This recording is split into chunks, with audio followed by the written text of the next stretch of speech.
সকল রাজনীতিক ধন্যবাদ জানাচ্ছি, সকল দলকে আমি ধন্যবাদ জানাচ্ছি, সকল শান্তিপ্রিয় জনসাধারণকে আমি ধন্যবাদ জানাচ্ছি। আজকে আমি আপনাদের কাছে যে আপনাদের সহযোগিতা চেয়েছিলাম, এই চৌরাস্তাটি বিভিন্ন জেলা থেকে গাড়ি আসে, বিভিন্ন জেলার মানুষ এখানে সমাগম হয়, এটি সর্বক্ষণই এক ব্যস্ত এলাকা।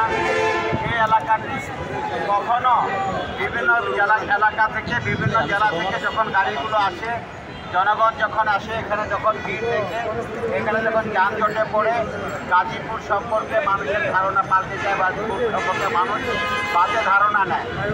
আমি স্থানীয় লিডারদেরকে অনুরোধ করেছিলাম, আপনাদের এই জায়গাটির জন্য আপনাদের গাজীপুরের বদনাম হচ্ছে, আপনারা প্লিজ আমাকে একটু সহযোগিতা করবেন। আপনাদের এই চৌরাস্তাটিকে আমরা ক্লিয়ার করতে চাই। এই চৌরাস্তাটি এমনিতেই রাস্তা চিকন, এর মধ্যে এখানে ফুটপাতে হকাররা বসে আর গাড়িগুলো পার্কিং করে থাকে, আপনারা দেখেছেন। আজকে আপনাদের সহযোগিতায় এই গাড়িগুলোকে অন্তত সেই চৌরাস্তার আশেপাশে আমরা দেখতে চাই না। যারা যাত্রী ভাইরা উঠবেন তারা চৌরাস্তা এই দিক থেকে উঠবেন, একটু দূরের থেকে গাড়িগুলো নামিয়ে ওখান থেকে উঠবেন। আমি গাড়ির যে ড্রাইভার এবং শ্রমিকদেরকে বলতে চাই, অনুরোধ করতে চাই, প্লিজ আপনারা চৌরাস্তার কাছে গাড়িগুলো দাঁড়া করাবেন না। চৌরাস্তা থেকে একটু দূরে গাড়িগুলোকে যদি পার্ক করেন তাহলে জনগণ সেখান থেকে উঠবে এবং চৌরাস্তাটিকে এবং ভালো থাকবে, জনগণের চলাচলের জন্য সুন্দর থাকবে, স্বস্তিতে থাকবে। আমি হকার ভাইদেরকে অনুরোধ করব, চৌরাস্তায় যদি আপনি হকার বসান, জনগণের অস্বস্তি হচ্ছে, জনগণের কষ্ট হচ্ছে, সে কষ্টটি আপনি দেবেন না। রোজার মধ্যে মানুষ এমনি অধৈর্যশীল হয়ে যায়।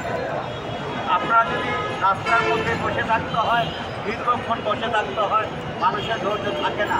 আমি অনুরোধ রাখবো জনসাধারণকে যে আপনারা আমাদেরকে সহযোগিতা করবেন। আজকে যেভাবে সহযোগিতা করেছেন, গাড়িগুলোকে চৌরাস্তার আশেপাশে দাঁড়া করাতে দিবেন না এবং চৌরাস্তায় কোনো হকার বসবে না। যদি এটি হয় তাহলে জনগণ স্বস্তি পাবে, যানবাহন সুন্দরভাবে চলতে পারবে এবং জনগণের স্বস্তি দেওয়াটাই আমরা সকলকে অনুরোধ রাখবো। আজকে যেভাবে আপনারা সহযোগিতা করেছেন, আর পরবর্তীতে কোনো যদি হকার বসে আপনার সামনে যদি বসে, আপনি তাদেরকে উঠিয়ে দেবেন। আর আরেকটি জিনিস আমি আপনাদেরকে মাধ্যমে জানাতে চাই, এখানে যে হকার বসে, হকার কোনো ব্যাস্টেড গ্রুপ বসায়, আমার কাছে যদি এরকম যদি সংবাদ আসে কোনো ব্যাস্টেড গ্রুপে হকার বসেছে এবং চাঁদা নিচ্ছে, তাহলে তার বিরুদ্ধে আমি কঠোর ব্যবস্থা নেব ইনশাল্লাহ। এখানে যদি কোনো গাড়ি দাঁড়ায়, সেই গাড়িতে যদি কোনো ব্যাস্টেড গ্রুপ গাড়ি দাঁড়ানোর সুযোগ দেয়, তাহলে সেই গাড়ির ব্যবস্থা নেবে। আমি ট্রাফিকের যে দায়িত্বে আছে ডিসিকে আমি বলবো, ট্রাফিক ইন্সপেক্টরকে বলবো, এই স্কুল চত্বরের আশেপাশে কোনো গাড়ি দাঁড়াবে না। যে গাড়ি দাঁড়াবে তার বিরুদ্ধে মামলা হবে এবং তার বিরুদ্ধে ব্যবস্থা হবে। আপনারা জনগণ আমাদের সাথে থাকলে আমরা জনগণকে স্বস্তি দেওয়ার জন্য সকল চেষ্টা করব, সকল প্রচেষ্টা করব এবং জনগণকে স্বস্তি দিব।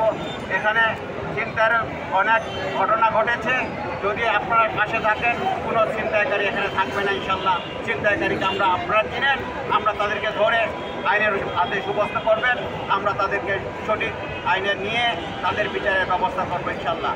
জনগণ স্বস্তি পাক, গাজীপুর একটি বাসযোগ্য স্থানে তৈরি হোক, গাজীপুরের মানুষ স্বস্তিতে থাকুক, সেই আশাবাদ ব্যক্ত করে আমি আপনাদেরকে আপনারা সহযোগিতা করার জন্য আপনাদেরকে আন্তরিক ধন্যবাদ জানিয়ে, কৃতজ্ঞতা জানিয়ে, এবং আজকে যারা মিডিয়ার ভাইরা এখানে আমাদেরকে সহযোগিতা করেছেন, এই মিডিয়ার মাধ্যমে সকলকে জানিয়ে দিবেন যে এই গাজীপুরের এই চৌরাস্তার আশেপাশে কোনো গাড়ি দাঁড়াবে না এবং কোনো হকার বসবে না। যদি বসে আপনারা পরে মিডিয়াতে সেটি তুলবেন, আমরা তাদেরকে চিহ্নিত করব এবং ব্যবস্থা নেব। ধন্যবাদ সবাইকে। আস্তে আস্তে